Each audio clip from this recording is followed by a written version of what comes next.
Hello everyone, welcome back to my channel. आज मैं आपके लिए फिर से लेकर आई हूँ किचन के टिप्स जो कि हरी सब्जियों को लेकर के है। आज मैं आपको बताती हूँ इस तरीके से जब आपके घर में हरी मिर्च आ जाती है इतनी सारी, तो उसको आप स्टोर कैसे रखेंगे। मैंने कई घरों में देखा है सब्जियों के साथ हरी मिर्च लाते हैं, उसको एक कोने में फ्रिज के रख देते हैं। तो उससे क्या होता है, जब उन्हें यूज़ करनी होती है तो हरी मिर्च मिलती नहीं है, तो पड़ोसियों से मांगते हैं, जो कि इम्बैलेंस लगता है। तो यहाँ पर उस चीज़ को दूर करने के लिए यहाँ पर देखिए मैंने जो ये हरी मिर्च है उनकी सारी डंडियों को रिमूव कर दिया है। इससे क्या होगा, डंडियों को निकालने से जो आपकी हरी मिर्च है वो काफ़ी लंबे समय तक फ्रेश रहती हैं। इस तरीके का एयरटाइट कंटेनर आप ले लें, उसके अंदर इसको हरी मिर्च को डाल दें और जब भी जितनी यूज़ करनी हो निकालें, वॉश करें और उसको यूज़ में लें। मैंने यहाँ वॉश करके नहीं लिया है, उसमें बहुत टाइम जाता है गाइस, इसलिए मैं इसी तरीके से रखती हूँ। वो आपकी चॉइस है, अगर आप धोकर उसको लेंगे तो वो आप उस तरीके से रख सकते हो, क्योंकि इस तरीके से रखने से क्या होता है ना, टाइम बचता है। बहुत सारी सब्जियां आ जाती है तो मैं इसी तरीके से पटापट से रख लेती हूँ। सेम चीज़ हमारे नींबू के साथ भी है। यहाँ पर देखिए आते हैं नींबू पन्नी में इसी तरीके से बांधते हैं और हम फ्रिज में रख देते हैं। जब यूज़ करना होता है तो आधे गल जाते हैं या तो फिर आधे बेकार हो जाते हैं।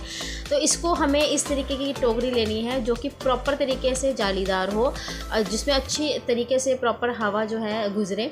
इस तरीके की टोकरी से क्या होता है ना, ये नींबू जो हमारे जल्दी ख़राब नहीं होते, लंबे समय तक बने रहते हैं। अब क्या करें, अगर हमारे पास जब हरे नींबू आ जाते हैं या स्टॉक में पीले नहीं होते हैं, वो हमें हरे लेने ही पड़ते हैं, तो हमें क्या करना है, उसका जूस निकालने के लिए इस तरह से हथेली से उसको अच्छे से रब कर लेंगे प्लेटफॉर्म पर। उसको इस तरीके से प्रेस करेंगे तो वो बहुत ज़्यादा सॉफ्ट हो जाते हैं। कंपेयर करके दिखाऊंगी मैं आपको। यहाँ पर मैं दूसरा ले रही हूँ नींबू, उसको दबा रही हूँ, बिल्कुल भी नहीं दब रहा। और जो मैंने प्लेटफॉर्म पे अब इस तरीके से दबाया था, देखिए वो बिल्कुल सॉफ्ट हो गया है और इससे इसका रस जो है वो प्रॉपर तरीके से निकल जाता है। तो बढ़ते हैं हम अपने अगले टिप की तरफ, जो कि हमारा है पुदीने को लेकर। अब आप सोच रहे होंगे इतना सारा पुदीना तो भाई हम तो लाते नहीं हैं, अगर लाते हैं तो हमें भी पता है उसे कैसे रखना है। फिर कई बार देखते हैं फ्रिज में पन्नी में पड़ा होता है और ख़राब हो जाता है, तो उसको बचाने के लिए क्या करें। यहाँ मैंने पुदीना लिया है, उसको मैं हाफ़ को मैं सुखाऊंगी और हाफ़ को मैं चटनी में यूज़ करूँगी। अब इतना सारा तो चटनी में यूज़ होगा नहीं, तो थोड़ा थोड़ा यूज़ करेंगे। तो इसको इस तरीके से स्टोर करके रखेंगे। और उसके बाद बारी आती है इसके पत्तों को निकालने की, जो सबसे बोरिंग काम होता है। जैसे कि आपको भी लगता है ना, मुझे भी लगता है। कुछ इस तरीके से तोड़ते हैं, बहुत ज़्यादा टाइम जाता है। अगर आप मेरे तरीके से तोड़ोगे ना, आपको पुदीना तोड़ना कभी भी बोरिंग नहीं लगेगा। आपको इस तरीके से ऊपर की टिप अलग कर देनी है और इसको डंडी को खींच लेना है, पत्ते जितने भी हैं नीचे आ जाएंगे। दोबारा दिखाती हूँ आपको मैं, बहुत ईजी होता है पुदीने के पत्तों को निकालना। इस तरीके से जो हम डंडी लेते हैं ना, उसका जो ऊपर का टिप होता है जॉइंट होता है। मैं आपको दिखाती हूँ, ये देखो जॉइंट है, इसको अलग कर लिया और डंडी को खींचा और ये पत्ते हाथ में आ गए। ये देखिए, अब मैं इसी तरीके से सारे निकाल के दिखाती हूँ। ये देखिए मैंने निकाल लिए हैं और इसको मैं इसी तरीके से डब्बे में डालकर बंद कर लूँगी। जितना यूज़ करना होगा यूज़ करूँगी, वॉश करूँगी और इसको इस्तेमाल में लूँगी। ये देखिए हो गया ना काम, मेरा काम आसान। अब बारी आती है धनिया को लेकर। सेम चीज़, धनिया भी हम इतनी सारी कई बार आ जाती है तो वो घर में ख़राब ही होती है, उसका यूज़ प्रॉपर तरीके से होता ही नहीं है।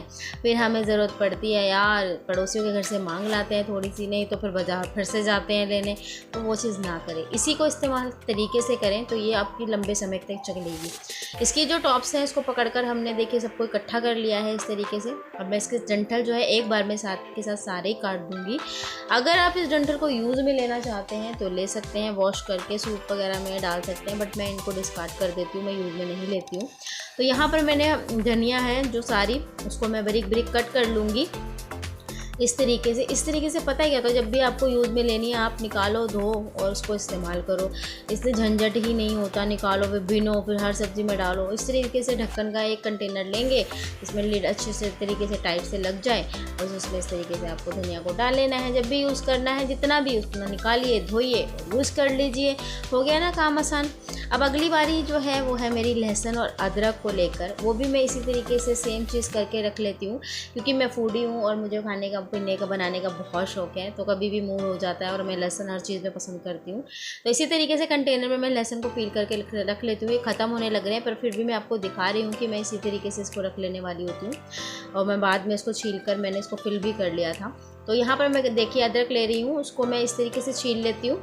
छीलने के बाद इसके पीस करके उसको भी मैं इसी तरीके से कंटेनर में डालकर रख लूँगी। उससे क्या होता है, कभी भी मुझे सब्ज़ी बनानी हो या कुछ बनाना हो, फटाफट से लहसुन अदरक निकाला, उसको क्रश किया और अपना सब्ज़ी में डाल दिया। यहाँ चाहती तो मैं पेस्ट बना के भी रख सकती थी, पर पेस्ट का ऐसा होता है ना, मुझे कई बार जो है इस्तेमाल करना होता है लहसुन और अदरक, तो वो मैं या तो फिर ग्रेट करके यूज़ करती हूँ या फिर मैं बिल्कुल बारीक कट करके यूज़ करती हूँ। तो इस करके मैं पेस्ट बना के नहीं रखती।